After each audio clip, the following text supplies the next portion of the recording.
same way, if you are a plum, you are a plum. If you are a peach, you are a peach. In this context, if you're an organization that, like a Marks and Spencer's, that's a retail organization, or if you are a media company, or if you are a Tesla, a car company, what you do doesn't change just because you're ensuring you're doing sustainability well. And I think that's important. Welcome to The Portfolio, WTW's investment podcast series aimed at institutional investors, industry professionals, and enthusiasts alike.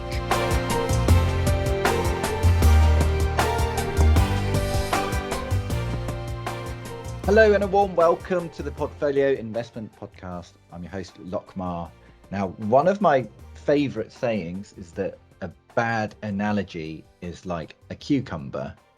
I'll let you think about that for a second. But a good analogy is a great way of breaking down something complicated. And the idea behind this episode was a conversation with our guest today around sustainable investment, a topic that's very important and talked about a lot, but there's also so much complexity around it. And I've often found it hard to organize the different interconnected aspects of that in my head. But my guest had what I thought was a lovely analogy to explain how it all fits together, and I instantly got it. And so, of course, the natural thing to do is to invite her onto the show to share it with a wider audience.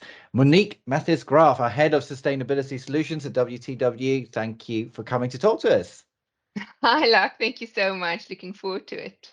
So your way of thinking about sustainability is based on this idea of the Rubik's Cube. I don't think we need a massive explanation of what the Rubik's Cube is. Very, very quickly. It's an intricate plastic toy puzzle from the 80s, made up of a 3x3x3 array of coloured cubes. You could rotate these cubes, layers of these cubes really, freely along 3 different directions. And the aim is to rearrange the toy so that each of the 6 faces is showing squares with stickers of the same color.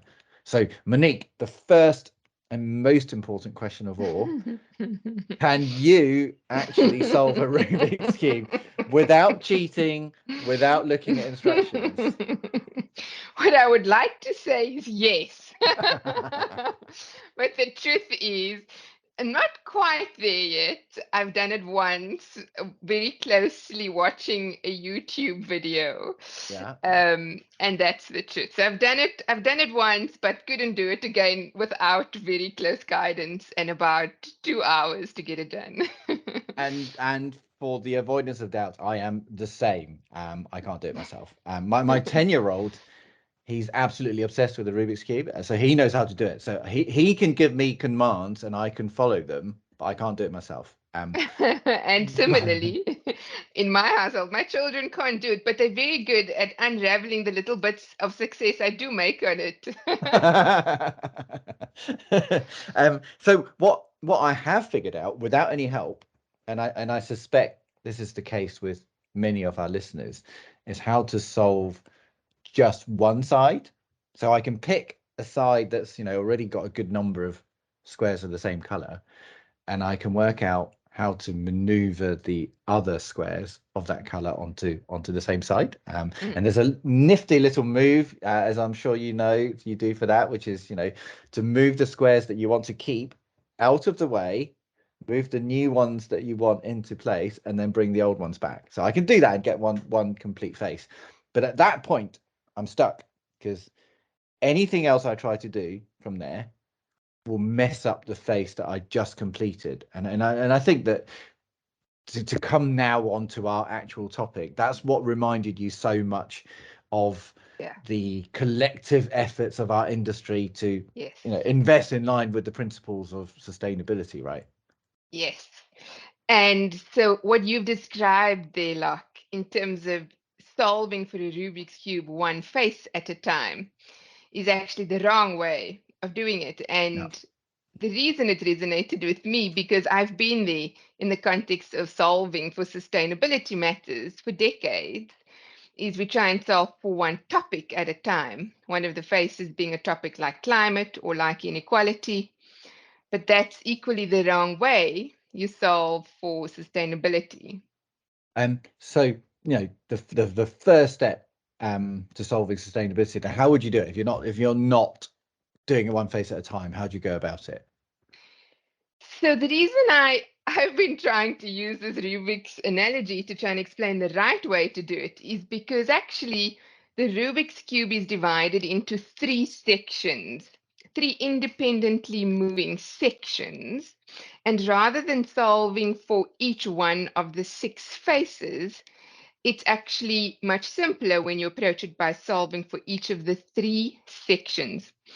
And so when we think about that, it's really about starting section by section, and each section represents a discipline or things pertaining to sustainability that an organization needs to solve for in context. And like, I just have to pause there to say, I'm listening to myself and sounding very arrogant. It's only from a place of absolute scars, being battled weary, and seeing so many people with the best intentions burnt out trying to do sustainability or ESG well, that I share this from a place of just wanting us to move forward together and for people to feel impact. So do not Yeah. worry about that at all. That is not the impression I'm getting. If anything, I think you touch on an important point, which I'd like to come back to later, which is the idea of socializing the lessons learned, which kind of, I guess, is kind of partly Yeah, what we're doing yeah. now. But anyway, no, please carry on. So kind of we talk about solve the first layer or the first discipline to doing this. So the first section that I would suggest would be your bottom-up context of thinking about the various sustainability matters, or to put differently, understanding based on the information you have in your organization or in your investment portfolio, what is the sustainability characteristics that you have today? So that's about looking at your data, understanding what is your climate footprint, for example, what are your current practices pertaining to diversity and inclusion? What do you have in place in terms of your policies? Are there any existing sustainability objectives articulated? What are the regulations pertaining to your activities as an organization? So sort of the bottom-up assessment, looking back based on what you have to understand what is in place. So the first step to solving this puzzle then is what you say, a bottom-up approach. So things like gathering data, your current footprint, your practices, the positive, negative impact, what you're doing, all that kind of good stuff. So back to the Rubik's Cube. The first step, as I said, is not to solve a complete face. We're agreed on that. Doesn't work. What you have to do, as my boy has taught me, is to make just a cross of the same color. So just 5 squares, and you set yourself up for what comes next. And that's starting to get, I think, to the crux of your analogy. To solve this puzzle, you can't just try to solve one aspect of the problem entirely and then move on to the next. You need to step back and see the overall structure of what you're trying to achieve. You need to think about how the later steps are going to come in and fit around what you're doing now. So we've done the cross. What comes next, Monique? The cross is a great start, but actually ending the first section is going beyond the cross, because the purpose Yeah. of the cross, right, is that you've anchored the central sections, or the core of the Rubik's cube is now appropriately aligned. So all your central sections pivot around the same axis, but that core doesn't change. Those central stickers, the center block of each of the 6 sides, actually never change. Yeah. And that's similar to an organization's purpose in the system, right? If you are, same way, if you are plum, you are plum. If you are peach, you are peach. In this context, if you're an organization that, like a Marks and Spencer's, that's a retail organization, or if you are a media company, or if you Yeah. are a Tesla, a car company, what you do doesn't change just because you're ensuring you're doing sustainability well. And I Yeah. think that's important. So the first section then means that all of those cores are aligned based on the information you've collected. That's the first section done. And then the second section then. The second section is now, if the first section was looking backwards, doing a bottom-up analysis in context of your organization's purpose, the second section is forward-looking. It's your top-down. Based on the information you know, anchoring around what your organization's purpose is. Therefore, what are your sustainability goals looking forward? And what should the organizational governance structure look like to enable the achievement of those goals? Now, one cannot set your sustainability goals in isolation of two things. It needs to be done in context of the information you have, and it needs to be done in context of what the market externally, right, will interpret those goals, success or failure. The second section is acting as the go-between. So the second section is now interpreting what you have done, what you can do as an organization, and saying on a 2 to 3 years, we want in climate, in diversity, etc., to achieve this. And therefore, this is what we need to do. This is our policy pertaining to sustainability, or this is our exclusions policy, or this is our D&I policy, or we just want one policy. We're going to set up this division. We're going to ensure that we monitor these regulations in this department for these products, right? So it's the actual governance, organizational, firstly, prioritization, goal setting, and then deciding what that organizational structure needs to look like to enable those goals. So the second step, top-down strategy, as you say, what you've done, what you can do, setting your sustainability goals, policies. Back to our analogy. So, at this stage, the second step, you do actually turn the Rubik's Cube over and start from the other direction for this step. And you've touched on this. There are a couple of strategic revelations, which if you don't understand, you'll never be able to solve the cube. Firstly, most people think each face is 3 by 3, so that's 9 squares. So 6 faces, you're looking at arranging 54 squares into the right place. No. You need to think in terms, as you say, of cubes, not squares. There are only 27 cubes in the structure. Only 26 are on the outside, as you say, the center core of the organization. That's not so relevant. So the problem is actually a lot smaller than you might think at first.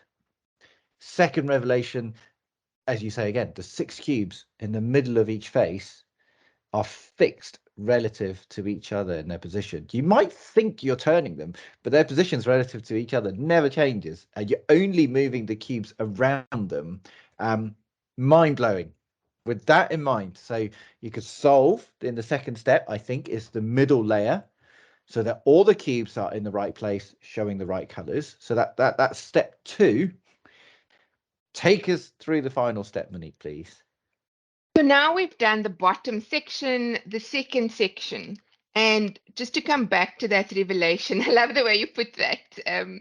Like the critical part about that is when you realize actually that it's always a yellow opposite a white, it's always a red opposite an orange, depending on how your Rubik's Cube is configured. When you know that, it's a bit like the revelation that when you know based on the purpose of your organization, whether you're a development fund, whether you're a retail consumer-facing organization, once you're clear on those, you've set your targets in relation to those for sustainability, you're clear on your goals. The next step is managing the performance on an ongoing basis pertaining to those, right? Yeah. And that's the last section. It's this shift between fiddling with a lot of different moving parts all the time, don't know what happened, to having really 2 clear anchors. We know what the data is based on what our business and our organization is generating in terms of its both positive and negative sustainability impacts. We know what we're trying to achieve in how it links and unlocks our corporate internal strategy. and supports external sustainability goals globally. We know what our goals are, and therefore we manage performance consistently, like any organization does all the time. Is the goal right? Do we have the data? Do we have confidence in the data? Is that point meeting our goals? Is it sufficiently meeting our goals? Are we confident it will continue to meeting our goals? What are the risks around us meeting the goals in the future? Do we have the right organizational structure? Do we have the right resources? Are clients' perceptions changing? Do clients still want us to perform in this way? Where do we need to pivot? Right, so that is more complex, just Yeah. like in the sustainability Rubik's Cube, that last section is a really complex algorithm, which is why I still need to watch the YouTube video because it takes a lot of practice to learn. But just like, your child has been able to learn it, you can get there, it just does take more practice. Yes, definitely. Last step, most difficult as far as I can tell. Lots of different algorithms to learn. We'll come on to that in a second. But in terms of the Rubik's Cube, all sustainability is about sorting out the practical things, the kind of technical aspects. So in the case of sustainability, we talked about, I guess the overall governance, processes, analytics, looking at performance, all that kind of good stuff. With the cube, also the most detailed and tricky step. Again, the key is slotting into the good things that you've already done, things that you've put in place, knowing this bit is now going to happen. So remember what I said earlier about thinking in terms of cubes and not squares, and the fact that there are fewer configurations than you might think. So what you do now is you find pairs of corner cubes, or you find pairs of edge cubes that are in the wrong position, and you swap them round using a particular sequence of turns. So you keep doing that, and eventually the cube is solved. Every face is a single color, and you feel like a total boss. And isn't it amazing the longevity of this toy over the years?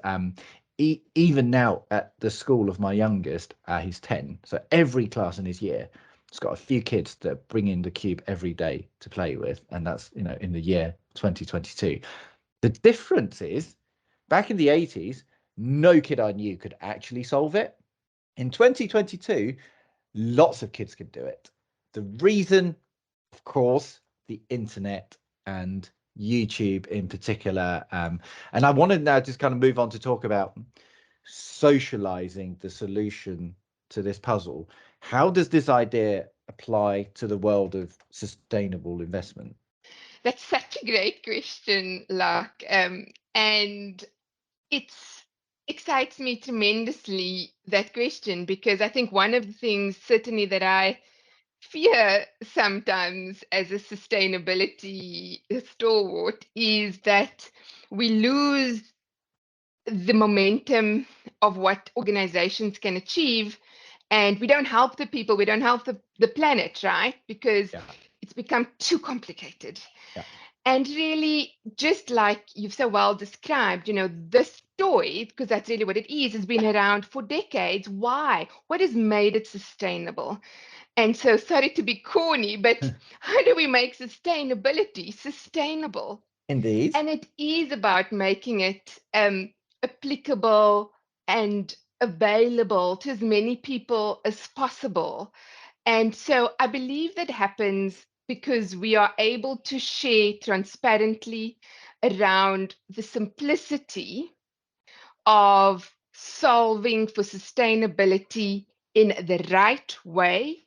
Doesn't mean it's simple, but having a knowledge that the organizational system needs to recognize it's not just one thing at a time, it's a few things. But when you anchor those things against organizational purpose, against organizational strategy and in the external context of sort of what is good enough from a performance perspective, that becomes really literally like child's play. We are in the early stages, yes, of learning what is the right way, learning the algorithm. But once we've learned it, it will become a lot more easy. We will all see the value of it. I think one of the challenges too now is that the definition of what is a good sustainability performance for an organization. Where the Rubik's Cube also helps me is because, you and I can sit there and say, oh, I did two sides, and we think we're very clever, right? Because there's no, I've never done two sides. I can do one side. But really, Rubik's Cubes, you need to solve all six sides, and you can see if it's done or if it's not done. And I think increasingly, as we're seeing standards and regulations coming to the fore, there is that clarity now, which allows us to de-stress the situation, to not think of it as you so well described, multiple different independently moving pieces, rather only a few independently moving pieces, systematic steps. If we do it step by step, clarify the role of who's going to get there, we continuously improve. And the improvement analogy here is that you're able to solve for it quicker, right? Is that the first year it feels difficult and clumsy. And I don't know about you, but I still feel like an idiot when I watch this thing and I get it so wrong and I take so long. But just like we've seen the professionals do it, some of them can do it in what, like 5 seconds, I think is the record. World record is 3.5 seconds. 3.5 seconds, right? So newbie here, like 2 days the first time, right? Maybe 3 hours now. You get to 3 seconds if you really get good at it. There will be those organizations that do, there'll be those organizations that don't. But together we can get there.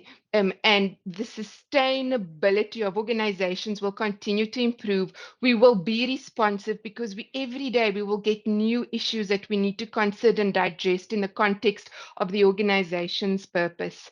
And we're getting better and better at it all the time.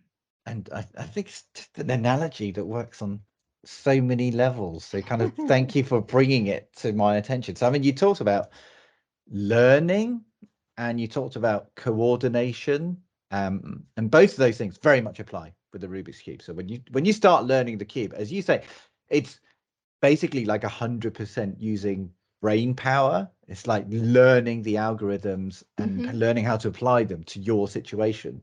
When you get familiar with it, it's more like 50% brain power and 50%. It's more the trick is hand-eye coordination, how all the different parts come together. So I asked my boy yesterday, his best time solving it is 25 seconds. So that world record is 3.5. So I mean, let's not get too excited. But a big part of being good with the cube becomes much more about coordination. And again, that's similar to it's kind of like playing the piano when I watch him, actually. So his little fingers are flying around working together. So I'm not going to labor the analogy of coordination anymore, but you know kind of what I'm getting at. I love that. And the coordination, when you talk about sustainability, is so key. There are some organizational objectives and strategies you manage, which is very internally focused, right? Like we want a more efficient way to communicate with our clients on whatever. There are some things that you just can't control specifically and directly, and sustainability is one of those. And so coordinating not just internally, but also with a fast-moving external environment, connecting with the system here is important. But what the regulation has assisted us over and above all of these sort of philanthropy voluntary initiatives we have, the beloved alphabet soup, what regulation has helped us do is a bit like the YouTube video that shows you how to solve it now, right? We have that. So the coordination of it, how your muscle memories learn to do it, isn't done in an abyss of you sitting in a box and trying to figure it out, but you actually don't have the blueprint. We now do have a degree of blueprint. The coordination should have less friction points, should get seamless. The other coordination point I wanted to make is that so I have a really old Rubik's Cube that I found in a hand-me-down shop, right? It is so clunky, you can't move the section seamlessly. And then I bought a brand new one the other day because it was on sale and I love sales. Yes. And the brand new one is so much easier. It feels like a ship on water, right? I know. Have you got one of those magnetic frictionless cubes? They're amazing. I didn't even know you get that. I think that's what you've got. and I guess that's also the coordination analogy, right? Your fingers need to remember it, but it also gets easier to do because the system is working much better. Very, very good. Very good. So I think to wrap up then, an intricate puzzle that has captured people for many decades. This strategic idea of thinking about how things will fit together before you make a start. A solution that can be socialized and learned, requiring coordination of multiple components. So that analogy, Monique, is not a cucumber. And thank you very much for coming on to our show. Thank you so much. Thank you. It's been wonderful. And for our listeners, I hope you enjoyed our discussion, and I hope it's inspired you either to pick up the Rubik's Cube or to think about sustainable investment in this more strategic way, or both. And until next time, do take care. You've been listening to a WTW podcast. For more information on WTW and the solutions we provide, visit wtwco.com.